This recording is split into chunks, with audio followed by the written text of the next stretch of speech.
Olá, está começando o Agrocultura RS. Eu sou Thaís Dávila e aqui você tem a informação que move o campo gaúcho. Os conselheiros do Fundo de Desenvolvimento e Defesa Sanitária Animal do Rio Grande do Sul, Fundesa, aprovaram na manhã de hoje a prestação de contas do primeiro semestre de 2025. O saldo atual do fundo é de R$ 167 milhões e 300 mil reais. O sistema utilizado pelo Fundesa na gestão de recursos do fundo para prevenção e indenização de produtores é considerado um modelo no país.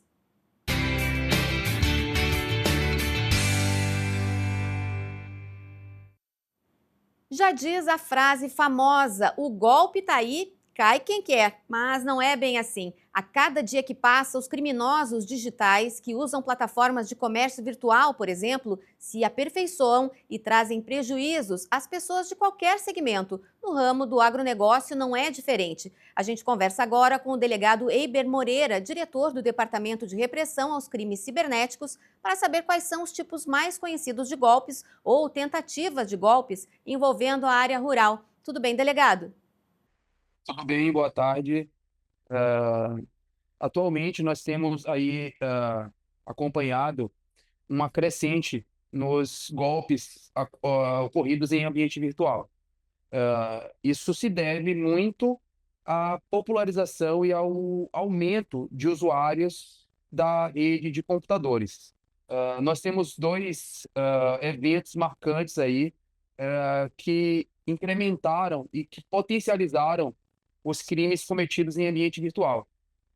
Eu poderia mencionar aqui que o estado do Rio Grande do Sul ele tem uma linha histórica muito linear, sendo redundante, no que diz respeito ao registro de ocorrências de estelionatos. Até o ano de 2019, nós tínhamos um número que se repetia, né, e que era um número estabilizado de registro de estelionatos no estado do Rio Grande do Sul. A partir de 2019 até o ano de 2022, nós tivemos um aumento considerável nesses registros, chegando a quintuplicar aí o número de vítimas e de registros no estado do Rio Grande do Sul. E isso se deve aos dois fatores que eu menciono. Primeiramente, nós tivemos aí ah, o- o- a pandemia, né, que atingiu todo mundo, e o evento pandemia popularizou o e-commerce, um modelo de comércio virtual, né, que levou as pessoas a transacionarem muito mais a partir do ambiente virtual. E aí, somado a isso, também no ano de 2019, nós tivemos a criação de um facilitador de pagamento, né, que é um avanço muito grande nas vendas em ambiente virtual, que é a criação do pagamento via chave Pix. Então, a chave Pix foi um avanço, mas ao mesmo tempo facilitou também a aplicação de golpes em ambiente virtual. Então, nós temos esses dois fatores aí que incrementaram o número de eventos de estelionato no estado do Rio Grande do Sul e no mundo e no Brasil inteiro, né? Então, de 2019 até 2022, nós tivemos uma curva crescente aí nos registros de estelionatos e se tornaram vítimas não só os agricultores, como toda a população gaúcha aí, que em um maior número de incidentes se tornou vítimas aí de crimes de estelionatos em ambiente virtual. Bom, a gente pode dizer que esse é um problema que afeta todos, né? Mas uma vez que os criminosos vão aperfeiçoando o seu modus operandi e vão identificando também os grupos que querem atingir, vão usando um discurso que combina com a realidade daquela pessoa. No campo, na área rural, isso acontece também? Eles acabam refazendo o seu discurso para afetar diretamente essas pessoas? Olha, até pouco tempo eu falava que as vítimas de golpes virtuais eram, em regra, pessoas com pouca intimidade com o ambiente virtual. Porém, a gente tem notado aí um incremento aí, uma sofisticação dos modelos de engenharia social, o que tem tornado vítimas não só as pessoas com baixa intimidade com esse cenário, com o ambiente virtual, mas também pessoas com bastante experiência, inclusive usuários de plataformas de investimento virtual e etc. Ah, Lógico, sempre as pessoas que têm um menor nível de intimidade com o ambiente virtual, elas são pessoas mais vulneráveis a esses golpes. A engenharia social empregada para a adoção de estratégias de convencimento das vítimas, cada vez mais especializada, e os golpistas, né, os atacantes, eles se valem de dados vazados em ambiente virtual, que são dados vazados mundialmente, que permitem com que esses golpistas tenham um maior poder de convencimento das vítimas, porque eles se valem de engenharia social, que é uma estratégia de convencimento, ao mesmo tempo associado a essa engenharia social, o golpista traz informações verídicas sobre a vida das pessoas com quem eles transacionam falsamente. E até a presença das pessoas nas redes sociais também acaba fornecendo esse tipo de informação, né, delegado? Com certeza. Vamos lá. Na verdade, são três hipóteses aí que a gente poderia tratar com relação à coleta de dados pessoais. Eu diria que o vazamento é sim uma fonte de dados, né, de pessoas no mundo inteiro. É o vazamento de dados em Deep Dark Web. Nós temos as redes sociais que permitem uma pesquisa em fontes abertas e faz com que os golpistas conheçam aí a rotina das pessoas. E, além disso, nós temos os bancos de dados de empresas privadas que são transacionados, são negociados e às vezes, ah, dá acesso a pessoas que praticam crimes. Por exemplo, as empresas de crédito, as empresas, lojas, grandes lojas de eletrodomésticos, por exemplo, elas possuem cadastro das pessoas, né? E às vezes esses cadastros são transacionados entre empresas para ampliar esses bancos de dados, tudo isso com autorização legal, né? Mas às vezes esses dados eles são acessados por pessoas com mais intenções. E aí a gente tem aí uma porta aberta para um cenário gigante, enorme de golpes que pode vulnerabilizar aí toda essa, essas pessoas que têm esse baixo nível de intimidade com um ambiente virtual. Antigamente era muito comum aquele golpe do falso sequestro, que ligavam para a vítima, informavam que estavam com um parente, um filho e tal, e obrigavam a pessoa a entregar um valor. Agora tem diferentes formas também, né? Queria que o senhor falasse um pouquinho sobre os formatos desses crimes. Na verdade, eu costumo dizer que o golpe é sempre o mesmo. O golpista, ele, fazendo uso de engenharia social, ele induz a vítima a pagar algo que ela não deveria pagar. E aí as roupagens são diversas, né? A gente tem o golpe que é muito atual, o golpe do falso advogado, o golpe do falso investimento, o golpe dos nudes, né? O golpe dos planos de saúde. A gente tem um cenário, uma gama enorme de roupagem para um golpe que se popularizou muito no ambiente virtual. E em todos eles, as vítimas são induzidas em erro e elas acabam pagando algo que não deveriam pagar.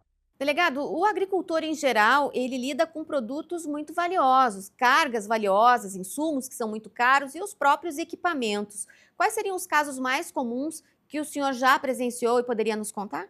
A gente tem observado aí que rotineiramente surgem anúncios de maquinários agrícolas, né, que são postos à venda, porém a gente sabe que esses anúncios são falsos e induzem as pessoas à aquisição equivocada desses produtos. Então, é algo que a gente nota que atinge bastante os produtores rurais, né? E a gente traz sempre o alerta. A gente tem que ter um cuidado muito grande quando a gente transaciona no ambiente virtual, porque, em regra, essa transação é feita com pessoas desconhecidas. Então, a gente sempre deve ligar o sinal de alerta quando nos deparamos com tratativa com pessoas desconhecidas. Essas pessoas desconhecidas, elas oferecem uma facilidade, digamos, o maquinário ali está com um valor promocional, um valor abaixo do valor de mercado, e, em regra, essas transações realizadas com pessoas desconhecidas e que oferecem facilidades, elas devem ser aproveitadas com uma certa urgência, porque senão a pessoa perderá aí a condição de pagar no valor reduzido. Então, eu sempre digo, pessoa desconhecida oferecendo facilidade e que propõe essa facilidade, que ela deve ser aproveitada com urgência, a gente deve ligar um sinal de alerta, porque isso aí possivelmente é um golpe. Eu conheço algumas pessoas muito inteligentes, estudadas e, como você falou aí, familiarizadas com o ambiente digital que acabaram mesmo assim caindo em golpes. Além dessas questões que o senhor falou para prestar atenção, tem alguma coisa a mais que se possa fazer? O que mais o senhor diria sobre prevenção? Eu acho que você aí acaba trazendo uma questão que é uma medida que deve ser adotada em regra, para evitar o golpe, né? Quando a gente recebe um contato de uma pessoa desconhecida, ou até mesmo quando nós recebemos uma proposta, uma negociação de um desconhecido, a gente deve necessariamente buscar aprofundar e identificar essa pessoa, né? Saber identificar também o produto que ela tá oferecendo, porque muitas vezes o produto e a pessoa existem, mas esse produto talvez não esteja acessível àquela pessoa que está vendendo. Então, quando a gente faz essas transações a partir do ambiente virtual, de anúncios feitos a partir dos marketplaces, por exemplo, nós precisamos aprofundar aí e identificar, a partir dos órgãos públicos, se essas pessoas que estão oferecendo esses produtos, elas são legítimas vendedoras e se os produtos de fato existem e são registrados, autorizados e legalizados nos órgãos públicos. Delegado, e qual é o trabalho da Polícia Civil hoje nesse aspecto? É uma missão complicada, difícil, são milhares de casos todos os dias, né? O que a Polícia Civil faz e qual é o principal foco para começar de alguma forma a combater isso tudo? Recentemente, a Polícia Civil, identificando essa crescente aí dos crimes cometidos em ambiente virtual, ah, idealizou, projetou a criação do Departamento Estadual de Repressão a Crimes Cibernéticos, que é um departamento que foi criado na estrutura da Polícia Civil a partir de um decreto publicado no dia 8 de abril, né? E com a criação desse departamento, a Polícia Civil sinalizou para a população gaúcha que o combate ao crime cometido em ambiente virtual é uma prioridade institucional. E assim nós temos feito, né? Lógico, a gente sabe que, como eu referi anteriormente, o volume de registros é enorme no estado do Rio Grande do Sul. Então, nós temos feito um processo de nivelamento de conhecimento, não só interno, dentro do departamento, mas também um nivelamento do departamento com a Polícia Civil, como um todo, para que a gente possa combater essa criminalidade em todas as regiões do estado do Rio Grande do Sul. Então, a gente tem nivelado conhecimento, a gente tem feito instruções habituais para que todo o efetivo da Polícia Civil tenha condições de atuar e combater essa criminalidade. Então, a gente tem, aqui no departamento, nós temos focado, né, no, no, no combate ao criminalidade organizada. Então, a gente faz diariamente a leitura dos registros feitos em todo o estado do Rio Grande do Sul. Nós identificamos fatos que se repetem, né?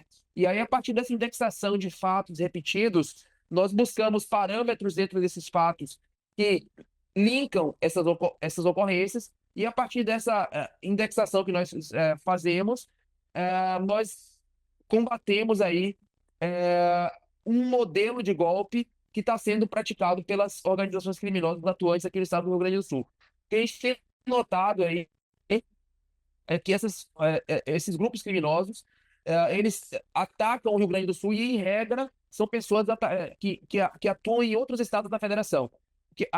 O modus operandi habitual desses criminosos é: o golpista gaúcho não ataca vítimas gaúchas, ele ataca vítimas em outros estados.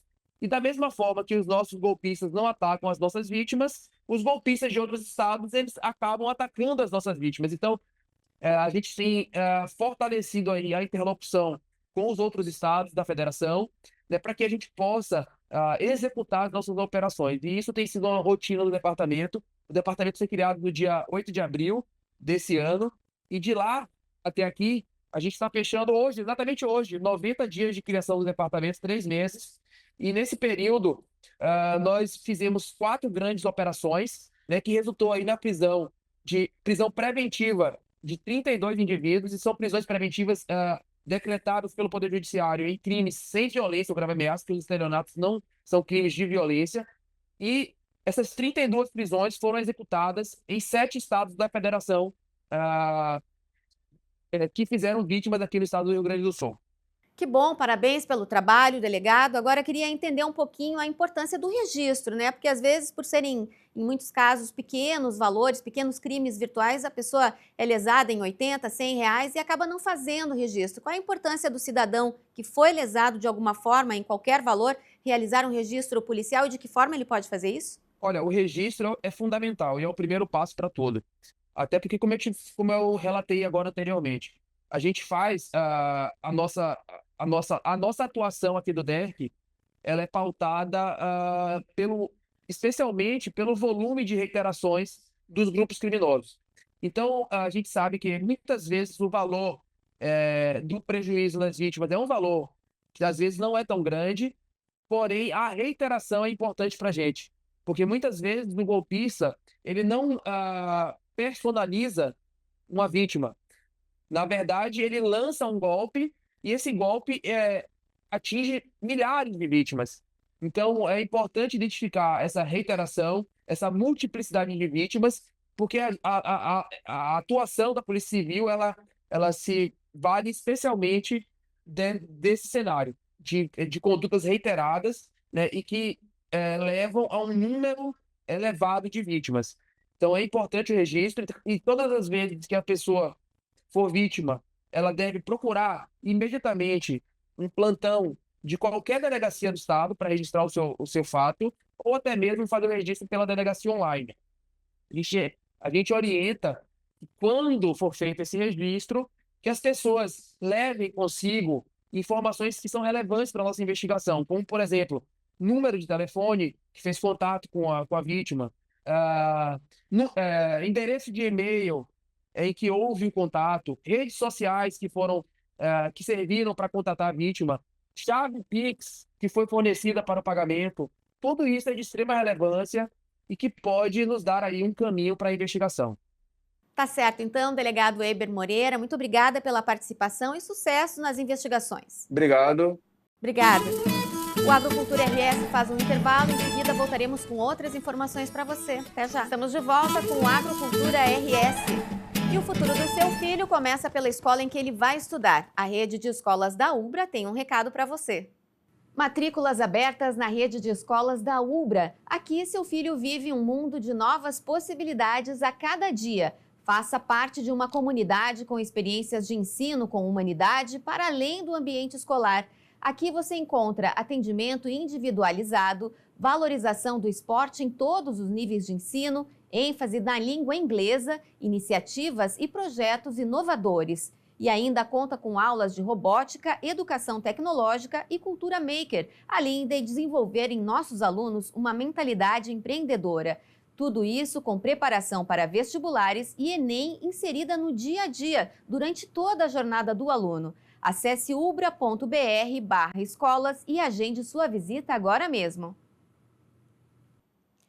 A Conab realizou hoje nova reunião com lideranças dos arrozeiros e da indústria do cereal, Federarroz e Abiarroz. Em pauta, o anúncio de medidas para o setor do arroz no estado. Os preços do cereal estão abaixo do custo de produção nesta safra. O anúncio envolve uma nova rodada de contratos de opção de venda para adquirir arroz de produtores gaúchos. Segundo o presidente da Conab, Edgar Preto, será oferecida a adesão de até 110 mil toneladas da safra atual. A companhia vai pagar cerca de 15% acima do preço mínimo, além do valor de carregamento. O preço mínimo hoje está em R$ 63,64 para o estado. A Conab está com a portaria interministerial circulando, possivelmente a semana que vem ela seja concluída e publicada, mas tem uma decisão de que nesse primeiro momento nós vamos lançar uma portaria de mais 110 mil toneladas de arroz. Contrato de opção de venda para este ano, para agora, para o mês de agosto, para essa safra. Claro, a realidade dos preços agora são outros, né? Porque falávamos lá de R$ 110 a saca 50 quilos, agora média de 65 ou 56 centavos. Todo nosso diálogo feito no Ministério da Fazenda, neste momento que vocês estão acompanhando a questão fiscal, né? Nós colocamos agora para o mês de agosto R$ 73 a saca de 50 quilos. Para setembro não tem grandes variáveis, mas é R$ 73,48. Para outubro, R$ 78,91 centavos. Fica nessa média, o contrato de opção para esta safra e, como eu disse, preparando as medidas para a safra que vem. O motivo que levou à adoção de medidas foi o baixo preço da saca para os produtores. Em média, a saca de 50 quilos estava por R$ 67,45 em 11 de julho, abaixo do preço mínimo. O valor é 41% menor que em julho de 2024. A conversa entre agricultores e o governo federal, incluindo os ministérios da Agricultura e Pecuária e da Fazenda, começaram ainda em junho deste ano. Além dos contratos de opção de venda, a exportação também foi citada pela Fedarroz como uma opção para reduzir os estoques de arroz no estado. A gente tem trabalhado sim para exportação, é bom aqui neste momento também. Os COVs, como propriamente o nome diz, são uma opção de mercado que a gente vai ter, né, presidente? Que a Conab está disponibilizando, são uma opção de mercado.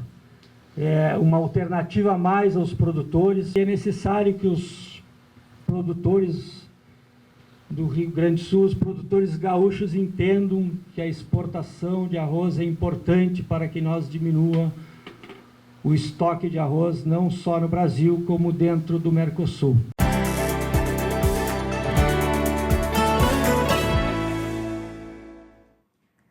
Hoje é dia de Mundo Agro com o Leandro Mariani Mitman e hoje vamos falar sobre tarifas, mas não entre Estados Unidos e Brasil, mas sim entre Estados Unidos e União Europeia. Como é que anda a situação por lá, Leandro?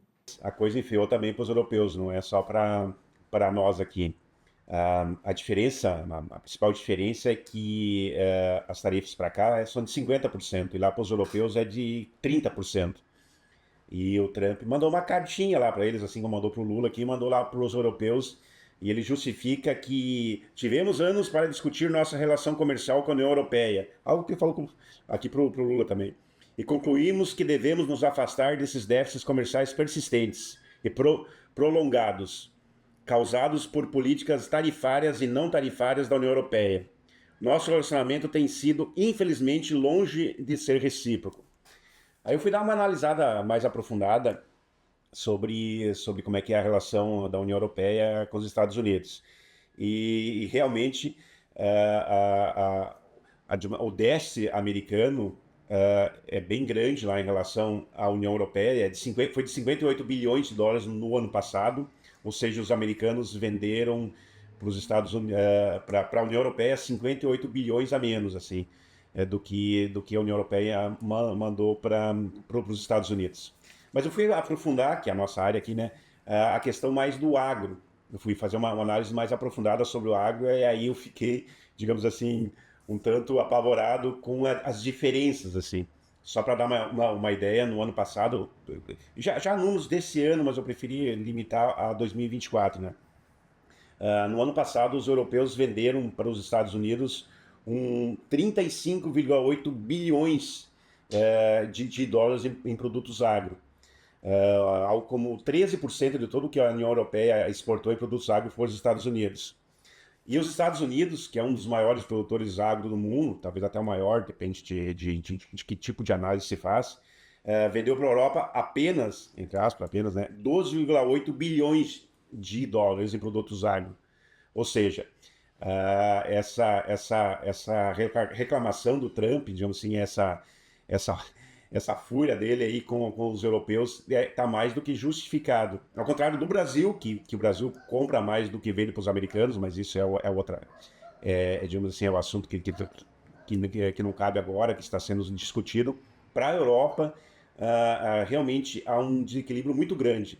Os europeus vendem para os americanos aí praticamente 3 vezes mais do que eles compram. Algo bastante surpreendente, assim, visto o tamanho da agricultura europeia e visto o tamanho, o tamanho da agricultura americana e visto o tamanho digamos assim, do mercado europeu, que são 450 milhões de pessoas de alto poder aquisitivo, não precisa falar como é que funciona a Europa, né? Assim, o volume de compras deles é gigantesco em todas as áreas de consumo, e eles levam dos Estados Unidos só pouco mais de 12 bilhões. E aí eu até fui procurar fazer um ranking aí de quem mais vende para os europeus. Acredite, os americanos estão atrás, estão em quarto lugar, estão atrás até da Ucrânia. A Ucrânia é um país agrícola bem importante lá da Europa e não integra a União Europeia. Só que a Ucrânia está passando por problemas gravíssimos aí pela guerra. Aí. Desde lavouras sendo bombardeadas até todo um desequilíbrio a questão de logística, de estradas, tem, acho que 20% do país já está nas mãos dos russos, alguma coisa mais ou menos parecida com isso. Ou seja, a Ucrânia, que é um país que está bem abalado economicamente e também no agro, no ano passado vendeu mais produtos agro para a União Europeia do que os Estados Unidos. A Ucrânia vendeu algo com 14 bilhões, uns 2 bilhões a mais de dólares do que os Estados Unidos.